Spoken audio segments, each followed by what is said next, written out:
bombastic side-eye, criminal offensive side-eye. Tapi bohong.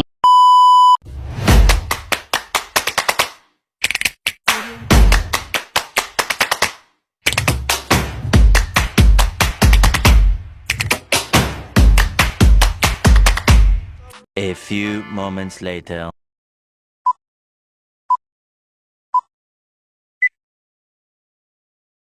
Assalamualaikum warahmatullahi wabarakatuh. Perkenalkan, nama saya Repi Naudia dari kelas IPA 1. Di sini saya akan sedikit menerangkan mapel sejarah Indonesia bab 5 tentang Orde Baru. Simak baik-baik ya. Berdasarkan materi sejarah yang saya pahami, Orde Baru adalah rejim yang pernah berkuasa di Indonesia dengan waktu lama, yaitu 32 tahun. Orde Baru dimulai pada tahun 1966 hingga 1998 dan dipimpin oleh Jenderal Soeharto. Istilah Orde Baru diciptakan untuk membedakan periode ini dengan periode Indonesia sebelumnya yang dipimpin oleh Presiden Soekarno. Masa pemerintahan ini berlangsung sejak diterimanya Surat Pemerintah 11 Maret 1966 oleh Jenderal Soeharto dan berakhir ketika reformasi terjadi pada tahun 1998, namun kebenaran mengenai penyerahan pemerintahan kepada Soeharto melalui Supersema sendiri hingga saat ini menuai perdebatan. Adapun selama berjalannya rejim ini, Indonesia telah mengubah struktur ekonomi, politik, sosial, budaya, dan bidang lainnya. Setelah Orde Baru banyak sekali diwarnai dengan catatan negatif di bidang politik, HAM, militer, maupun sosial. Latar belakang Orde Baru G30 SPKI. Setelah gerakan 30 September 1965, G30 SPKI ditumpas berdasarkan berbagai bukti yang serta berhasil dikumpulkan pada Partai Komunis Indonesia PKI dituding sebagai dalangnya. Hal ini memicu kemarahan rakyat, bentrokan fisik. Masyarakat yang setia pada Pancasila Dasar Undang-Undang Dasar 1945 dengan masa PKI terjadi di Jakarta serta berbagai daerah ini di seluruh Indonesia. Sementara itu, mengenai kekosongan tanggal 14 Oktober 1965, Panglima Kostrat atau Pangkop Pangtip Maizen Soeharto diangkat sebagai Panglima Angkatan Darat. Bersamaan dengan itu dimulai tindakan-tindakan pembersihan terhadap unsur PKI dan ormasnya. Aksi masih terjadi di kalangan masyarakat luas. Berbagai partai politik, organisasi, massa pemuda, kaum wanita, dan masih banyak lagi secara serentak membentuk Front Pancasila untuk menghancurkan pendukung G30 SPKI. Mereka meminta penyelesaian politis terhadap pihak yang terlibat dalam G30 SPKI. Kesatuan aksi saat ini mengambil kami Kesatuan Mahasiswa Indonesia KAPI, Kesatuan Aksi Pemuda Indonesia KAPPI, Kesatuan Aksi Pemuda Pelajar Indonesia KASI, Kesatuan Aksi Sarjana Indonesia, dan lain-lain.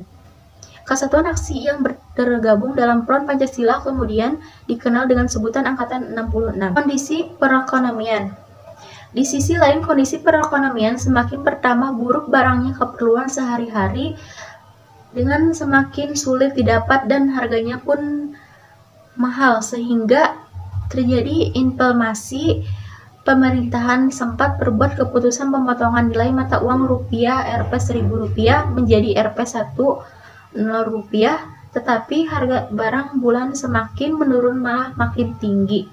Pelajar yang tergabung dalam Front Pancasila bahkan menyatakan kebijakan ekonomi pemerintahan saat itu tidak dapat dibenarkan. Tuntunan Tritutra pada tanggal 12 Januari 1966, berbagai kesatuan aksi yang tergabung dalam Front Pancasila mendatangi Tuntutan Rakyat atau Trituntutan Nurani Rakyat. Isi tuntunan Tritutra tersebut yaitu pembubaran PKI dalam ormasnya, pembersihan kabinet Dewi Kora dari unsur-unsur PKI, penurunan harga barang-barang. Akhirnya pada tanggal 21 Februari 1966 Presiden Soekarno mengumumkan perubahan kabinet, namun perubahan tersebut tidak memuaskan hasil rakyat Indonesia karena masih banyak tokoh diduga terlibat dalam G30 SPKI ada di dalam kabinet baru yang dikenal sebagai Kabinet 100 Menteri.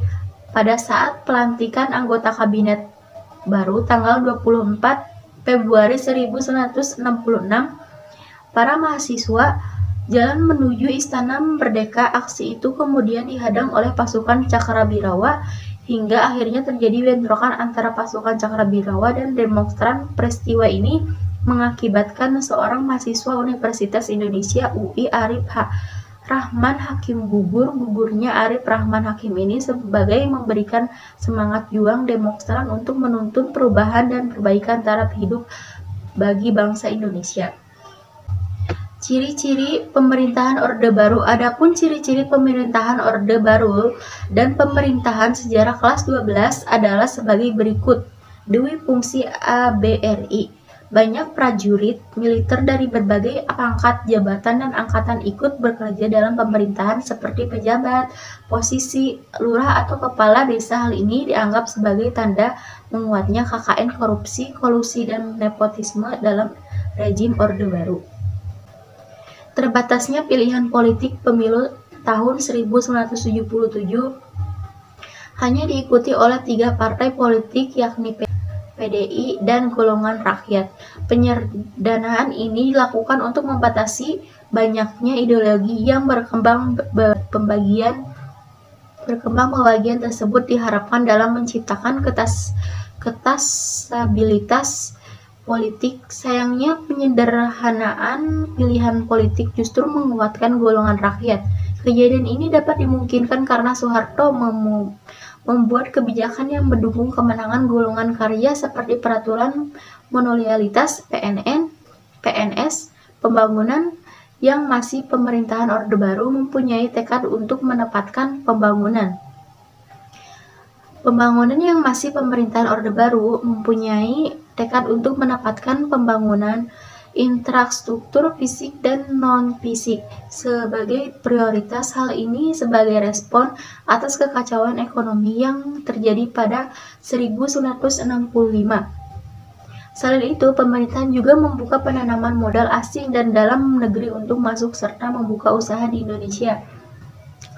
Melalui modal tersebut, pembangunan dapat berlangsung lancar dan perekonomian kembali normal. Meski demikian, kebijakan penanaman modal ini disebut hanya menguntungkan keluarga cendana karena sebagian besar bisnis di Indonesia saat itu dikelola oleh anggota keluarga Soeharto. Sistem pemerintahan sentralistik menguatkan kekuasaan pusat terhadap daerah. Hal ini disebabkan ketergantungan yang tinggi dari pemerintahan daerah atau keputusan pemerintahan pusat pada masa Orde Baru. Kebijakan pemerintahan sentralistik ini berupa kebijakan ekonomi dan pembangunan sekaligus menerapkan kebijakan politik. Perkembangan ekonomi dan politik masa Orde Baru.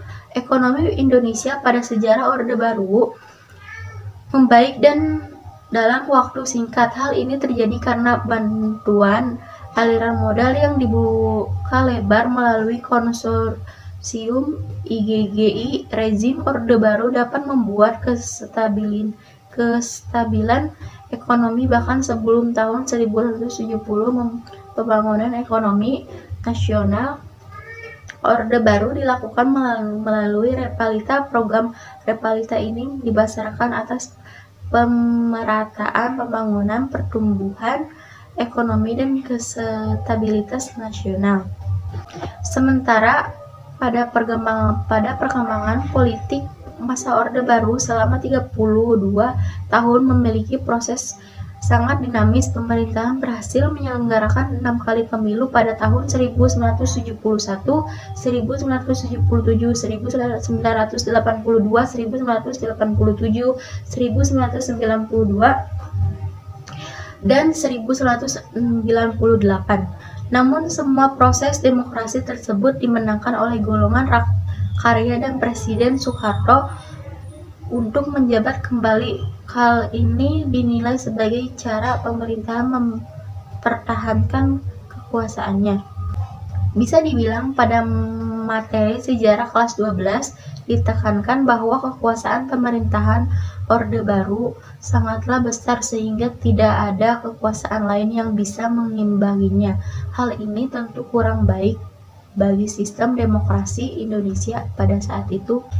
Runtuhnya Orde Baru. Berakhirnya masa Orde Baru di Indonesia ditandai dengan adanya krisis ekonomi yang melanda sejak tahun 1997. Krisis tersebut membuat tukar rupiah jatuh badai krisis moneter berlarut-larut, akhirnya memancing kelompok kritis di masyarakat. Kelompok krisis menilai permasalahan ekonomi ini bertumpu pada kesalahan urus pemerintahan Orde Baru. Situasi yang awalnya hanya berupa krisis ekonomi berkembang menjadi krisis kepercayaan. Kepercayaan terhadap pemerintahan menurun sehingga memicu kerusuhan, demokrasi besar, bahkan penjarahan, terutama di Jakarta. Kemarahan mahasiswa semakin menjadi setelah Soeharto dicalonkan kembali sebagai Presiden Republik Indonesia pada tahun ke-6. Para mahasiswa akhirnya menuntut adanya reformasi pada tahun 1998. Reformasi ini memiliki beberapa tuntutan penting seperti penghapusan dwi fungsi ABRI, penurunan maupun pengadilan terhadap Soeharto dan kroni-kroninya, penghapusan praktik korupsi, kolusi, dan nepotisme, penegakan supremasi hukum, amandemen Undang-Undang Dasar 1998, pelaksanaan otonomi daerah seluas-luasnya. Melihat tuntunan reformasi semakin besar, Presiden Soeharto akhirnya menyampaikan pengunduran diri pada tanggal 21 Mei 1998. Berakhirnya masa jabatan Soeharto inilah yang menjadi tanda runtuhnya Orde Baru dan berganti menjadi era reformasi. Sekian penjelasan materi dari Orde Baru dari saya. Kurang lebihnya mohon maaf. Ditutup. Wassalamualaikum warahmatullahi wabarakatuh.